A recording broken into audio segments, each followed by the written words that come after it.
Right, so today, Yeah. we're going to unpack one of the most fascinating and misunderstood figures in philosophy, Oh, yeah. Nietzsche's Übermensch. All right. Now, forget the capes and, superhuman strength. Right. We're going way beyond the pop culture image here Yeah. and diving deep into the real meaning Okay. behind Nietzsche's radical vision. Sounds good. We all know it's not about some literal Superman. Right. So let's ditch the surface level and get to the good stuff. Absolutely. A lot of folks get tripped up by that whole death of God part. But I think you're ready to grapple with what Nietzsche was really getting at. Absolutely. Yeah, we get that it wasn't a literal death. Right.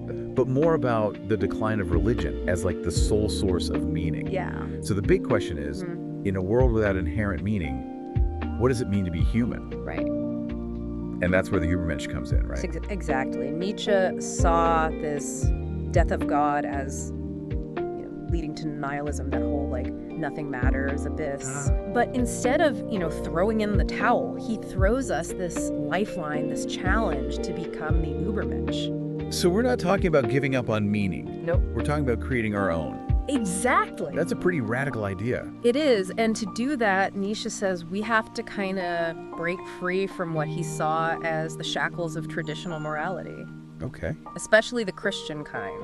Wait, hold on. So he's saying that things like humility and obedience are actually a bad thing? Well, I thought those were considered virtues. he saw them as tools, for controlling the herd, keeping people in line, preventing them from reaching their full potential. Right. He argued that, these virtues, they end up suppressing our natural instincts and desires. Okay, I see where he's going with this. Yeah. So instead of escaping from the world through religious transcendence, the Übermensch is about embracing and experiencing the world to the fullest. Yes, and he uses this incredible metaphor to describe the process of spiritual growth we need to go through to reach that point. He calls them the 3 metamorphoses. Okay, now you've got me hooked. Lay it on me. All right. What are the 3 metamorphoses? So he uses these images of a camel, a lion, and a child. Okay. So first you have the camel burdened by tradition, carrying the weight of expectations and dogma. Yeah. Blindly accepting what they're told. Ooh, I think we've all been there. Right. That feeling of just carrying the weight of what we should be doing. Exactly. But then comes the lion roaring no to those old values. Okay. This is the stage of rebellion, breaking free from those constraints. So you're saying we need to go through that teenage rebellion phase. Yeah. But on like a deeper philosophical level. Exactly. And then finally we reach the child. Okay. Think innocence, playfulness, pure creativity. Right. It's in this stage that we can finally start to create something truly new. Okay. And the Übermensch embodies this childlike spirit, but combined with conscious and deliberate self-reinvention. Okay, so it's not just about breaking free. It's also about consciously building something new. Yes. I'm starting to see how this goes way beyond just like rebelling against the system. It does. It's about taking ownership and becoming the architect of your own life. Right. And that brings us to one of the most controversial aspects of Nietzsche's philosophy, Oh. the will to power. Yeah, that's the part that often gets misinterpreted as this desire to dominate others. Right. But I'm guessing there's more to it than that. Way more.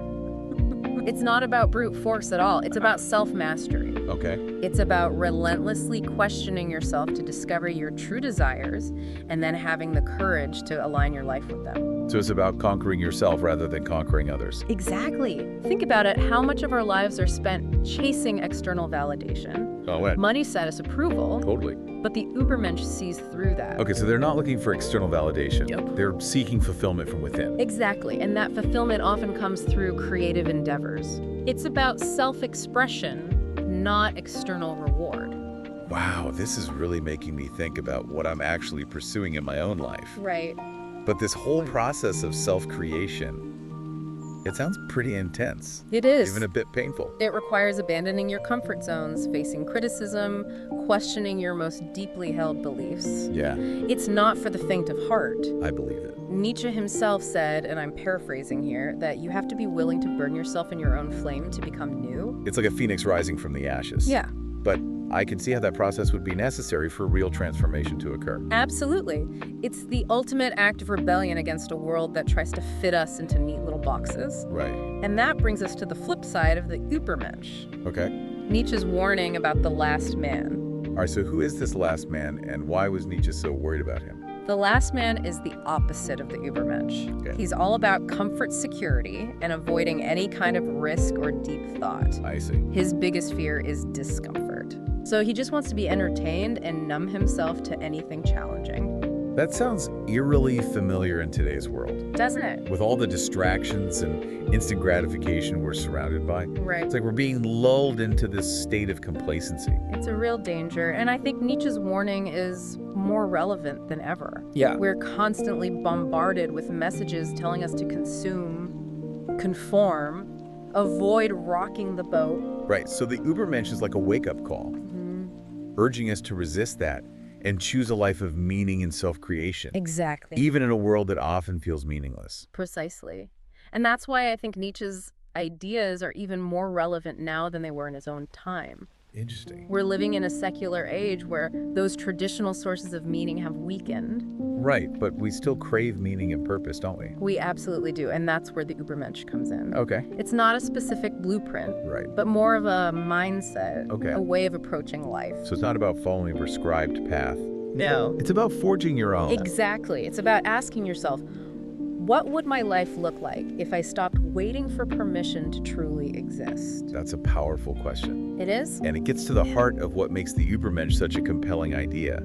But I know there's also a lot of controversy surrounding this concept, Oh, yeah. especially the way it's been misinterpreted Of course. and even misused. Yeah. You're right. The Übermensch has been twisted to fit all sorts of agendas Nietzsche would have hated. Oh, absolutely. I mean, the Nazis are a prime example. Right. Using his ideas to support their horrifying ideas about racial superiority. It's so disturbing how they completely missed the point. Right. Nietzsche was all about individual self-creation, Yeah.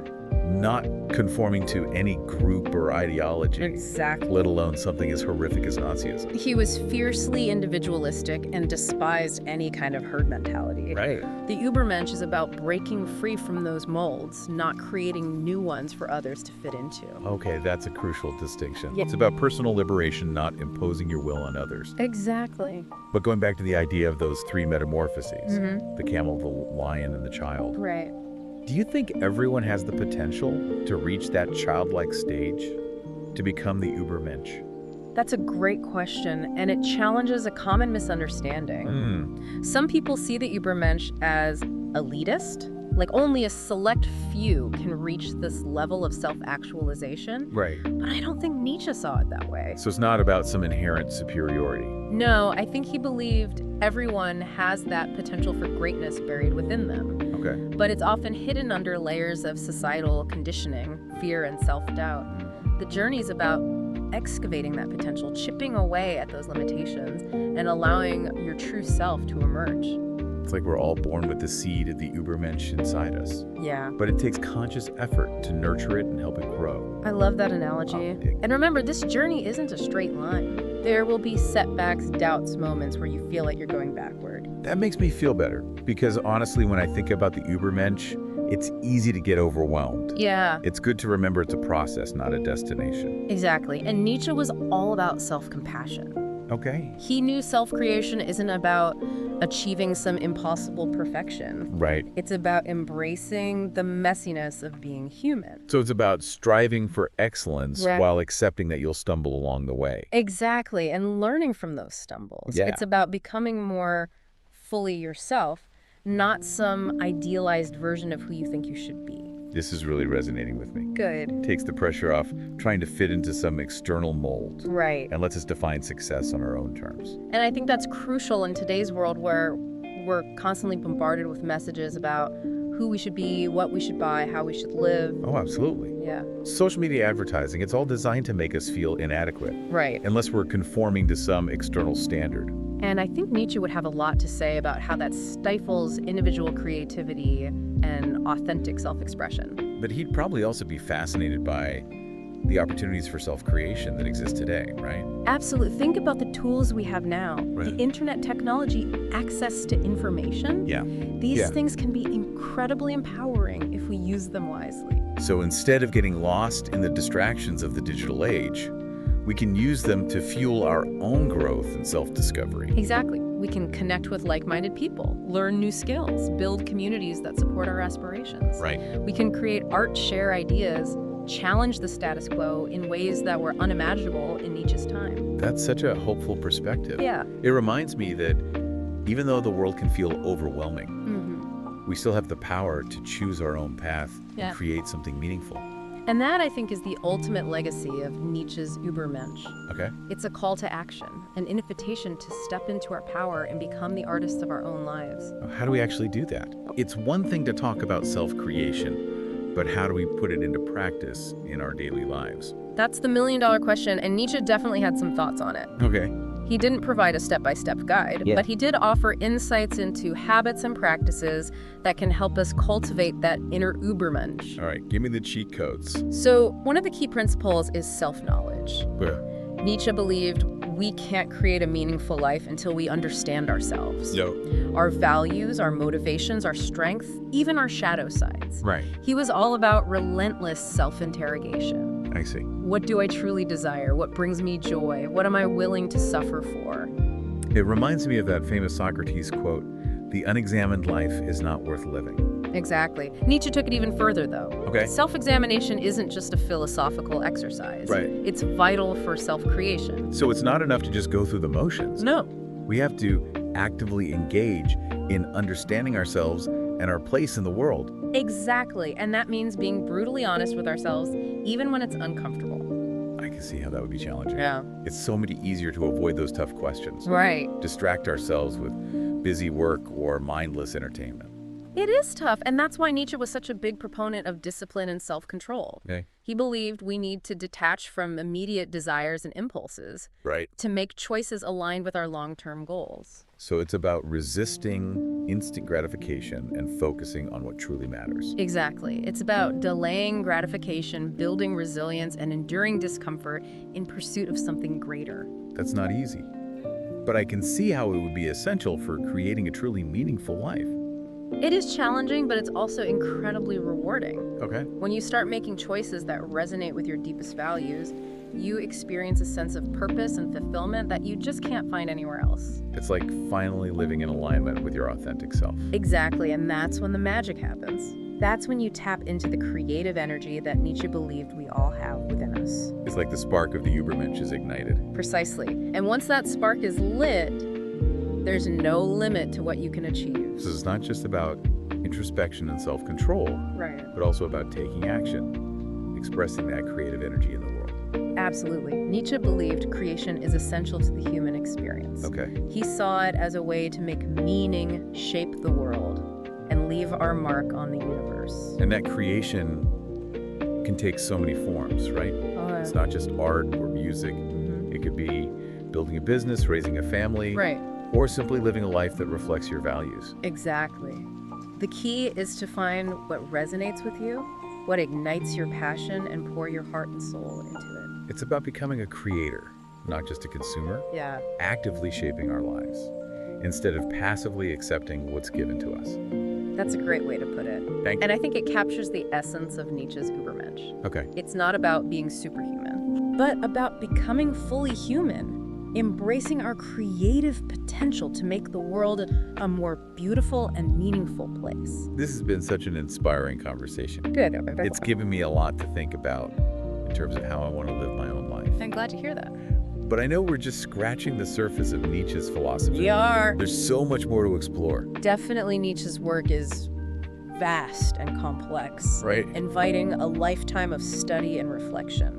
But even a brief glimpse into his ideas can have a profound impact on how we see ourselves and the world. Oh, absolutely. And that's what's so exciting about diving into these philosophical waters.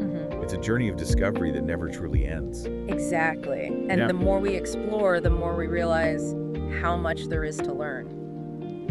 Well, on that note, I think it's time to wrap up this part of our deep dive. Okay. We've covered a lot of ground, and I'm sure our listeners have plenty to ponder. I agree. It's been a fascinating conversation, and I hope it sparked our listeners' curiosity to continue exploring these ideas.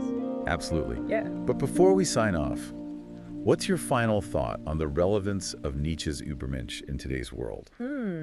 What's the most important takeaway you want our listeners to leave with? That's a tough one. It's a question Nietzsche himself, grappled with constantly. I think his core message is this. In a world that often feels meaningless, simple. You have the power to create your own meaning. Wow, that's incredibly powerful. Yeah. It's like he's giving us permission to break free from all the limitations that we place on ourselves and embrace the possibilities of who we could be. Exactly. He's urging us to stop waiting for someone else to give us permission to live a life that's, true to ourselves. He's challenging us to become the authors of our own stories. It's like he's saying, don't just exist. Yeah. Create. Become the artist of your own life. You nailed it. And becoming the artist of your own life doesn't require, grand gestures or anything. It can be as simple as making conscious choices each day to align your actions with your values, to, cultivate your curiosity, to challenge your comfort zones, and to never stop learning and growing. So it's not about achieving some predefined idea of success. No. It's about embracing the journey of self-discovery and self-creation, even in the midst of, everyday life. Precisely. The Übermensch isn't some destination you reach, but a direction you choose. Yeah. A commitment to continuous evolution and self-overcoming. I see. And that journey, with all its challenges and its triumphs, well, that's where the true meaning lies. This has been such an incredible deep dive into Nietzsche's Übermensch. I feel like I've gained a whole new perspective on what it means to live a meaningful life. I'm so glad to hear that. It's been a pleasure exploring these ideas with you. Likewise. And I hope our listeners have found it equally thought-provoking. I'm sure they have. And I hope this conversation will inspire them to, pick up some Nietzsche. Yeah. Wrestle with these concepts themselves and see how they might resonate in their own lives. That would be fantastic. Yeah. After all, Nietzsche's philosophy isn't meant to be passively consumed. Right. It's meant to be actively engaged with, debated, and applied to our own unique experiences. So to our listeners, we leave you with this final thought. Okay. In a world that so often feels meaningless, what would it mean for you to become the artist of your own life? What masterpiece are you waiting to create? Let those questions be your guide as you continue your own journey of self-discovery. That's beautiful. Who knows what incredible creations await? And on that note, we'll wrap up this deep dive into Nietzsche's Übermensch. Thanks for joining us on this intellectual adventure. Until next time, keep questioning, keep exploring, and keep creating.